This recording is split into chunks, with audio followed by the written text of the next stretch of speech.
Assalamu alaikum. I'm Professor Dr. Hayder Mubarak. This is a practical presentation for the topic of functional localization of the cerebral cortex. The topic of functional localization of the cerebral cortex deals with localization of the function in each gyri of the cerebrum. This topic is very important in clinical practice because if there is a pathology in certain region of the brain, for example a tumor, or there is an obstruction to one of the blood vessels supplying the cerebrum, and in that condition, because the obstruction occurring to the blood vessels, there will be what's called cerebrovascular accident or stroke. You may be able to interpret the clinical features of the lesion in the brain, the stroke or the tumor, depending on your knowledge of the functional localization. And this is an example shown in this figure for the importance of functional localization. This is a figure for a normal person, which is a figure of functional MRI image, functional resonant imaging, magnetic resonant imaging of the cerebrum. It shows here that this is the left hemisphere and this is the right hemisphere, frontal pole, temporal pole, and occipital pole. If this normal person moves his right hand, the movement of the right hand is controlled by the left cerebral hemisphere. Therefore, during movement of the right hand, the left cerebral hemisphere controlling this movement will show neuronal activity in the motor precentral gyrus and sensory postcentral gyrus in the left hemisphere controlling the right hand movement. And you will find that this neuronal activity is not seen on the right hemisphere because it is less related to movement of the right hand. Of course, this neuronal activity is reflected on the blood flow in this region with the neuronal activity, and the change in blood flow is appearing as a color in functional MRI image. So we will compare this with a patient with a stroke with cerebrovascular accident, obstruction to the blood vessels supplying the left cerebral hemisphere. Here, because the patient have obstruction to the blood flow to the left cerebral hemisphere, his right hand will be paralyzed. And when he will try to move his right hand, there will be less neuronal activity in the motor precentral gyrus and sensory postcentral gyrus of the left hemisphere compared to normal, as you can see. And also, you will find that the right hemisphere in the precentral motor region will show neuronal activity, not like in normal person, because here the right precentral motor region will try to compensate the deficit that occur in the left precentral region. So the neuronal activity will be seen in functional MRI here, less in the left hemisphere controlling movement of the right hand, and you will see that the right hemisphere try to compensate for the defect, and there will be a neuronal activity. And as I said, such a functional technique of MRI is depending on a neuronal activity that to produce change in the blood vessel, and the change in the blood vessels appears as color in the functional MRI.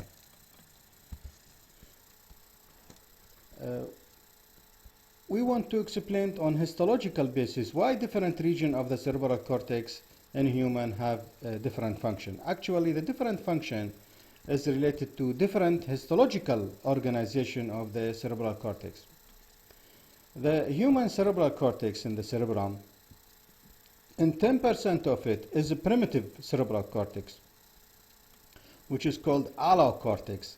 This primitive cortex is formed of 3 to 4 layers only, and it presents in variable pattern of histological architecture in 3 types, falling in 3 types: paleocortex, archicortex, and pyralocortex. All of these are types of cortices that are formed of 3 to 4 layers and are primitive allocortex, representing 10% of the cerebral cortex. But the cerebral cortex in 90%, most of the cerebral cortex is highly developed. It is not primitive in a human, and it's called neocortex. This neocortex, developed cortex, is made of 6 layers.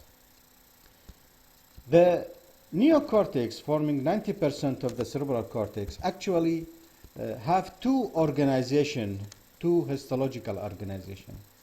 Some of the neocortex having homogeneous distribution of the 6 layers. And such a neocortex is called homotypical neocortex. While other neocortex having variable distribution, non-homogeneous distribution of the 6 layers, you might find one of the layer less than the other layer predominant, and such a variability in the homogeneity of the 6 layers making a heterotypical cortex. Actually, the homotypical cortex is the feature of the fetal cerebral cortex, but deviations occur in adult cerebral cortex and through heterotypical cortex after birth. Here, we might find, for example, in this heterotypical cortex, granular cells that are sensory cells are predominating, and therefore this heterotypical cortex is called the granular heterotypical cortex, which is sensory in function. While in other form of heterotypical cortex, you may find numerous pyramidal cells that are giant pyramidal cells of PEDs, and therefore this heterotypical cortex is called agranular because it does not contain sensory, predominantly sensory granular cells. It contains predominantly giant pyramidal cells of PEDs, and so it is called heterotypical agranular cortex, which is a motor cortex. This figure shows you that distribution of the agranular motor cortex in green and the granular sensory cortex in blue. And you can see here that most of the cerebral cortex, which is neocortex of course, is a homotypical cortex. Actually, the human brain is highly developed and the mental functions of the brain is high because of this large regions of homotypical cerebral cortex, because this homotypical cerebral cortex is called also association cortex. Its function is to integrate various functions of the brain and thus responsible for higher mental functions of the brain. That's why most of the cerebral neocortex is an association homotypical cortex. Therefore, a scientist called Broadman examined the histological architecture of each region of the brain, and he put a number for each region of the cerebral cortex that have the same histological features. And therefore, he found that there is a 52 region called the Broadman area or Broadman region in the brain. Each of these have a similar pattern that is different from the other. And some of these regions, the 52 regions of Broadman, are motor in function, others are sensory in functions, and other, as we said, are association in function, which are homotypical cortex, of course. The motor and sensory are heterotypical cortex. Of course, there is no absolute motor region, and there is no absolute sensory region. The motor region is predominantly motor, therefore it is referred as motor major, sensory minor. And also there is no absolute sensory region in the cerebral cortex, but it is predominantly sensory, and therefore it is referred to as major sensory minor motor. According to the Broadman number, functional localization will be described here in terms of lobes of the brain, and we will start with the more complicated frontal lobe. Functional localization in the frontal lobe includes the following. First, the precentral gyrus is called primary motor area. It has a Broadman number 4. This precentral primary motor area is responsible for control of voluntary movement on the opposite side of the body. Therefore, if there is a cerebrovascular accident, obstruction to the blood vessels to the primary motor area precentral gyrus, there will be paralysis of motor activity on the other side of the body, on the contralateral side of the body. For example, if there is a cerebrovascular accident, obstruction to vessels of the left hemisphere in the precentral gyrus, there will be paralysis of half of the body on the right side of the body, called right hemiplegia. This primary motor area not only occupies the precentral gyrus, but also it extends on the medial surface of the cerebrum to occupy the anterior part of the paracentral lobule, which is also a primary motor area. The region anterior to the precentral gyrus, which is the posterior part of the superior, middle, and inferior frontal gyri, is called premotor area. This region, the back of the superior, middle, and inferior frontal gyri, the premotor area, have a Broadman number 6, 8, 44, 45. Sometimes it is called secondary motor area. The premotor area also regulates motor activity, but not on the contralateral side or on the opposite side. The premotor area controls motor activity on both sides bilaterally, and it is responsible for regulating the motor activity, which is fine motor activity. It regulates intricate or fine motor activity on both sides. In association with this premotor area, there is a region which is the back of the middle frontal gyrus. Is called frontal eye field area, which has Broadman number 689. This region, the frontal eye field area, the back of the middle frontal gyrus, function for regulating conjugate movement of the eye to the opposite side in response to stimuli.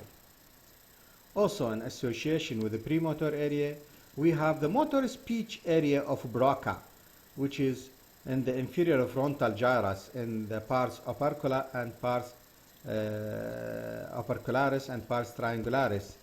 This region, the motor speech area of Broca and pars opercularis, have a Broadman number 44, and in pars triangularis it has a Broadman number 45. Motor speech area of Broca controls muscles that articulate the sound to produce word. And therefore, if there is a cerebrovascular accident to this area, there will be loss of motor activity to articulate sound and produce word. We can produce sound, but we cannot articulate the sound into word, and this condition is called motor aphasia. Of course, motor speech area of Broca is present in the left hemisphere of the brain, of the cerebrum, if the patient using his right hand, if he is right-handed, and vice versa. The motor speech area of Broca is present in the right hemisphere if the patient is using his left hand.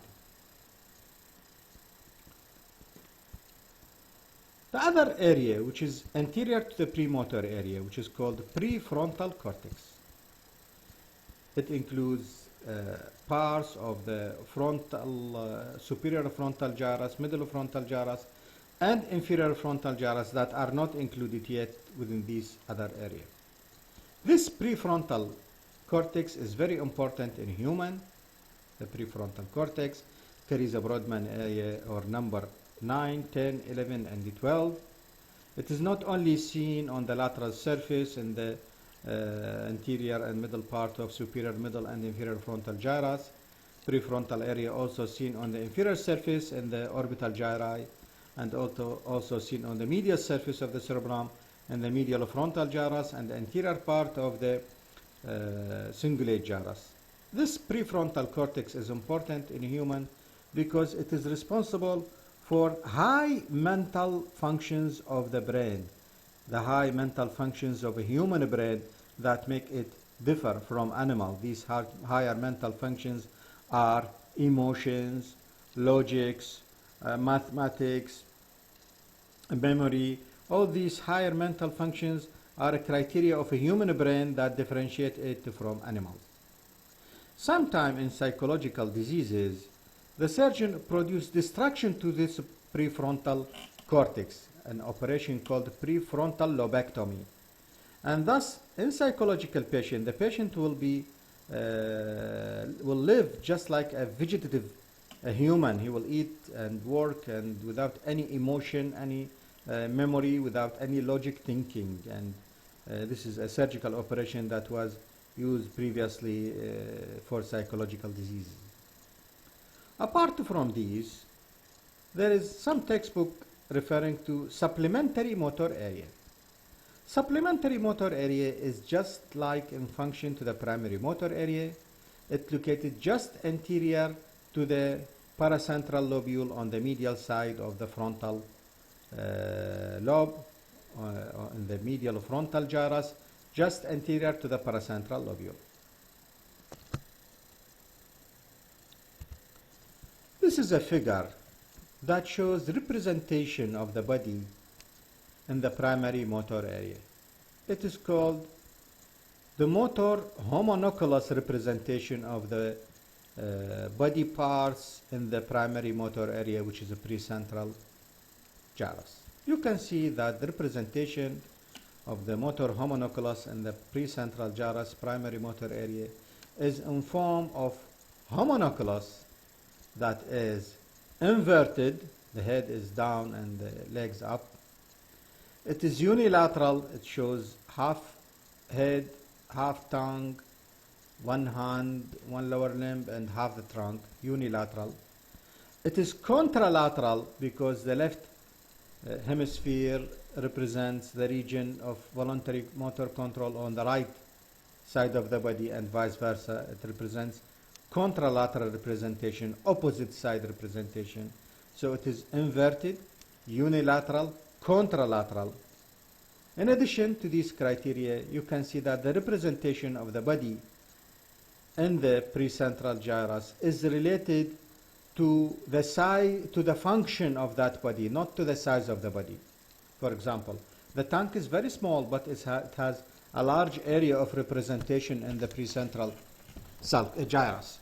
And also the hand has biggest representation in the primary motor area in the precentral gyrus, because the function of the hand is important. So representation is related to function, not to the size of the body. So the motor homunculus in the primary motor area is inverted, unilateral, contralateral, having representation related to function, not to the size of the body. Therefore, if there is a cerebrovascular accident in any of these regions, or a tumor, for example, we have a tumor in this region. In that case, we will have paralysis of the hand. If you have a tumor, for example, in this region, you may have, or distraction by trauma to this region, you will have paralysis of the lower limb and the trunk, probably with loss of sphincter control of urine and defecation, and so on.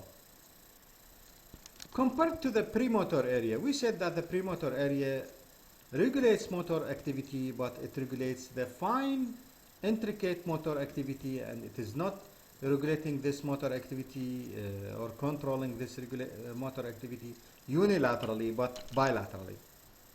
Because of that, if there is a damage to the premotor area, which is anterior to the precentral gyrus, the intricate regulation of movement will be lost, and there will be a condition which is called apraxia, which is inability to do fine movement, to do intricate movement. The patient will not do any fine movement. For example, his handwriting will be disturbed because handwriting is a fine, intricate movement, and because the disease or the pathology is in the premotor area, the patient will not be able to write because he loses the fine movement, having apraxia. Now we will describe functional localization in the parietal lobe, which is behind the central sulcus. First region is the postcentral gyrus. The postcentral gyrus is called the primary sensory area, or called the primary synesthetic area. It has a Broadman number 1, 2, 3. Its function is to receive sensation from the opposite side of the body, just like the precentral primary motor area. The postcentral gyrus, primary secondary sensory area, or primary synesthetic area, receives sensation from the opposite side of the body. Here, the Broadman number 3 is granular cortex, sensory cortex, while Broadman number 1 and 2 is an association sensory cortex, which is homotypical, that serves for integration of sensation. Other functional localization in the parietal lobe behind the postcentral gyrus is the secondary sensory area, or called secondary somesthetic area, which is found in the parietal lobe above the posterior ramus of lateral sulcus. And of course, this secondary sensory area or secondary somesthetic area also receives sensation, but it is mainly receiving pain sensation, and it is receiving pain sensation from both sides of the body, not like the primary sensory area, contralateral side only. This secondary somesthetic or secondary sensory area receives sensation, mainly pain sensation, bilaterally. Sometimes in diseases that is very painful, the patient have a severe pain in his body for a pathology of any kind. Sometimes the surgeon damage this secondary sensory area, secondary somesthetic area, in the roof of the posterior ramus of lateral sulcus to make the patient not feeling the pain. Other region of other functional localization in the parietal lobe is the sensory association area, which is seen in the superior parietal lobule, the Broadman area number 5 and 7. And of course, this association area integrate the sensory information for higher mental functions. Also, the inferior parietal lobule, that is divided into supramarginal gyrus above the posterior ramus of lateral sulcus and angular gyrus, which is above the superior temporal sulcus. We have supramarginal gyrus above the posterior ramus of lateral sulcus and angular gyrus above the posterior ramus of, above the superior temporal sulcus. These two regions are called sensory speech area of Wernicke. Supramarginal gyrus have a Broadman number 14, while the angular gyrus have Broadman number of 39. This area, the sensory speech area, make us understand the speech that we are hearing, or it make us understand the word that we are seeing or reading, or make us understand the words that we are writing. So it is a sensory speech area, as it is name indicate. It is an association area. It make us integrate the sensation of understanding speech, if that speech is heard or seen by our eyes, the auditory sensation of speech, or the hearing or the visual sensation of speech. Therefore, damage to this Wernicke's area, sometimes called Wernicke's area or Wernicke's, but in Germany it's called Wernicke's area. Damage to this area will lead us to abnormality that is called sensory aphasia, in which we can speak, okay, the speech is not affected, it is not a motor aphasia, because motor aphasia occurs due to damage to Broca's area. This is Wernicke's area, is a sensory speech area, so we can speak well, but we cannot understand what others says to us, or we cannot understand what we are reading by our eyes. It is called sensory aphasia.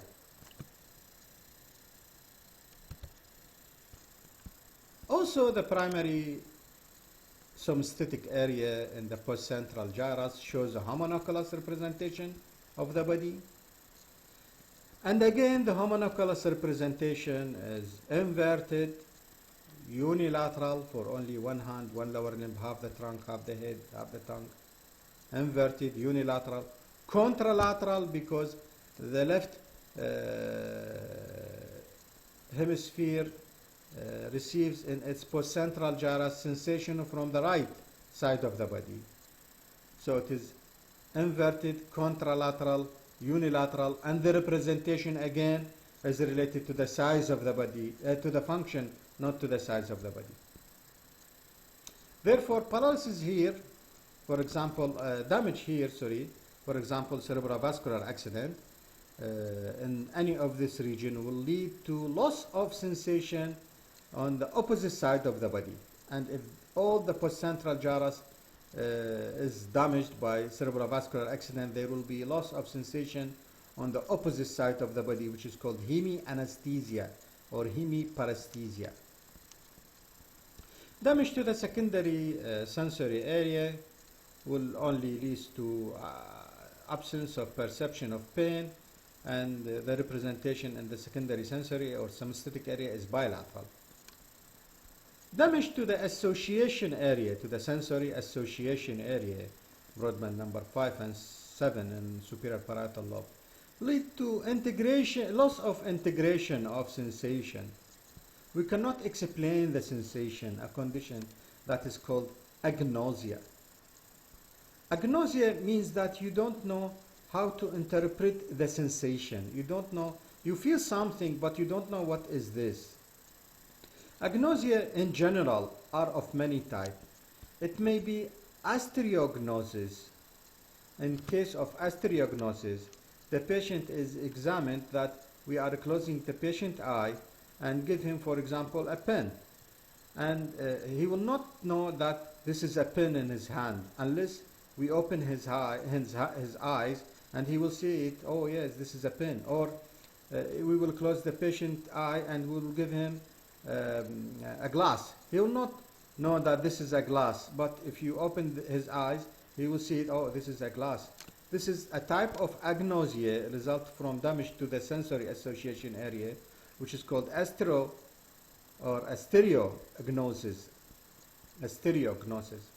Other type of agnosia is called akinetopsia. Kinetic means movement. In that condition, the patient will lose the ability to follow a moving subject. For example, if he is looking to the car, moving from one side to other side, he will see that the car will jump from one side to other side because the loss of the sensory association area will lead to loss of sensation of a moving subject called akinetopsia. So akinetopsia, astereognosis.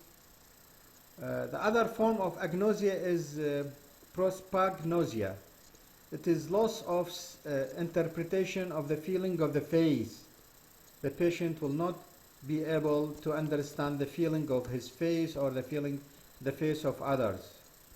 Or finger agnosia, in which the patient will lose the integration or the understanding of the feeling in his finger. Or there will be environmental agnosia. The patient will not be able to understand where he is. Is he in the room or is he in the garden? Or visual agnosia. The patient could see and his eye and vision is normal, but he cannot understand what he is seeing. And as we said, damage to the vernix area, the sensory speech area, supramarginal and angular gyrus, Broadman number 44 and 40 and 39. Damage to the vernix area will lead to loss of interpretation of language, whether this language we are seeing to it by reading or hearing to it when somebody talks to us. We can speak normally, but we cannot understand the speech, which is called sensory aphasia.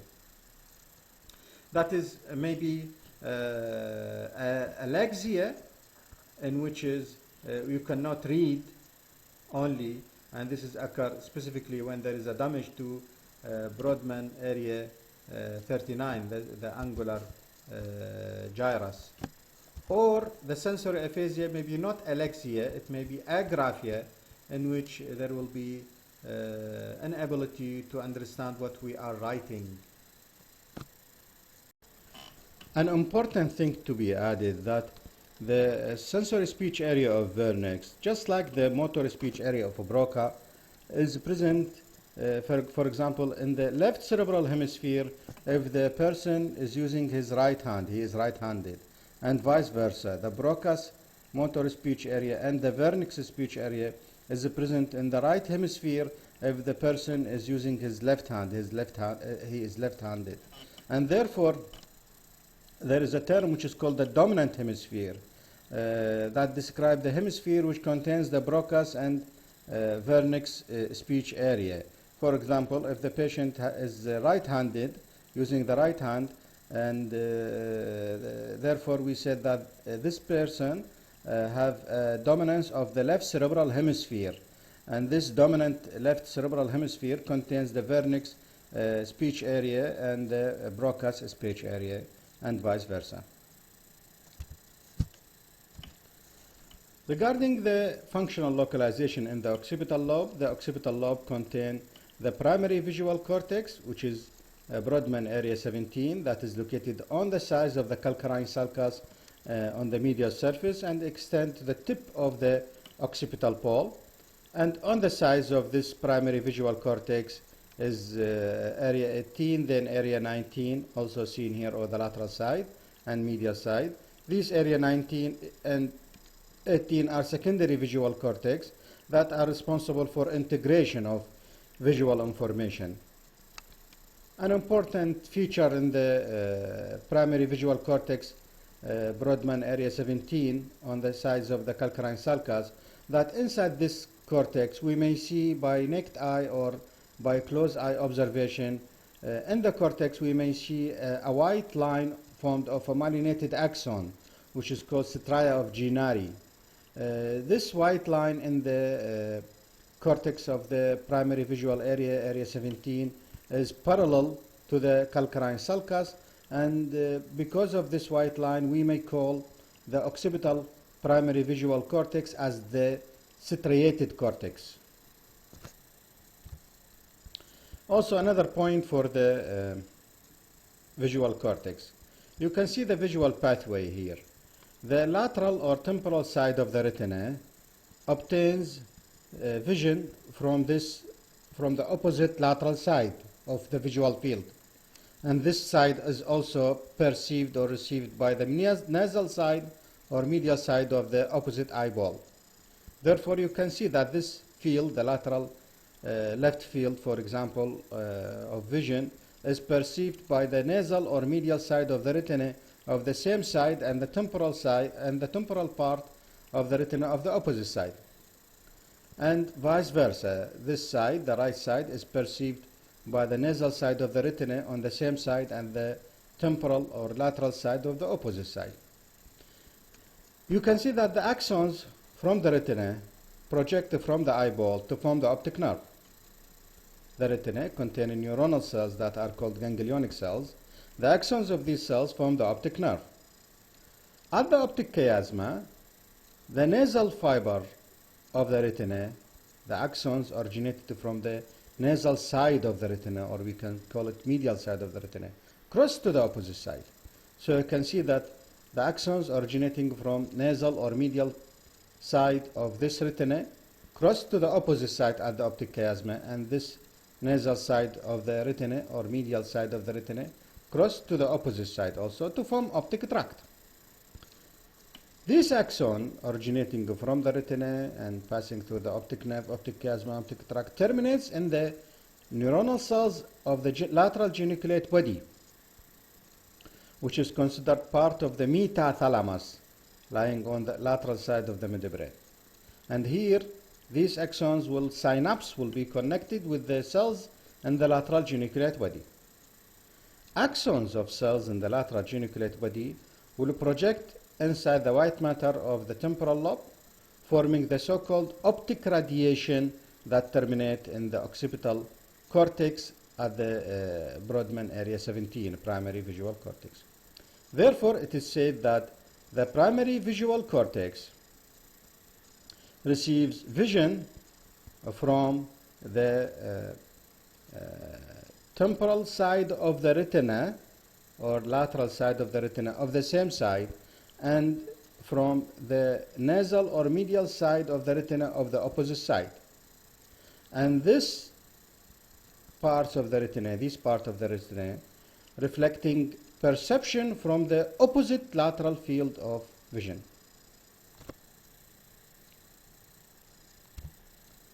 Regarding functional localization in the temporal lobe, we have a primary auditory or acoustic area and secondary auditory or acoustic area. The primary auditory or acoustic area is found On the upper surface of superior temporal gyrus, or we can say the primary auditory acoustic area, is found in the floor of the posterior ramus of lateral sulcus. You know, the posterior ramus of lateral sulcus is very deep and it ends by the insula here. So the floor of the depth of posterior ramus of lateral sulcus contain the primary visual area, which has Broadman number 41 and 42. Of course, this region is sometimes called Hagel's convolutions, or it is called transverse temporal gyri. It is the primary auditory or acoustic area, Broadman area 41 and 42. And some of this primary auditory area may project for a small region on the superior temporal gyrus. In addition to this primary auditory area, we have the secondary auditory area, which is Broadman area 22, that is located in the posterior part of the superior temporal gyrus, and it is responsible for integration of hearing. There are three regions that are of debates, and we may depend on the theory lecture that is given to you. These are the gustatory area, the vestibular area, and the olfactory area. The gustatory area, the test area, is area 43, is described usually to be lie in the inferior aspect of postcentral gyrus. The vestibular area and olfactory area are debatable. It depends on the reference that you are depending on it, and I'll prefer that you should go to your lecture and depend on the localization of vestibular and olfactory area on your lecture. Finally, we want to concentrate on the dominance of the cerebral hemisphere that we had just discussed. We said that if the person is right-handed, using the right hand, then he will have dominance of the left cerebral hemisphere and vice versa. The dominant hemisphere is called dominant because it has extra functions upon the non-dominant hemisphere. For example, if a person is right-handed, his left hemisphere is dominant. Therefore, this left dominant hemisphere will have extra functions, which are language, represented by Broca's area and Verneuil's area, mathematics, calculation, logic, scientific thinking, and such functions, where the non-dominant hemisphere will be have functions like music, function, singing, and else. That's all about functional localization. Thank you very much.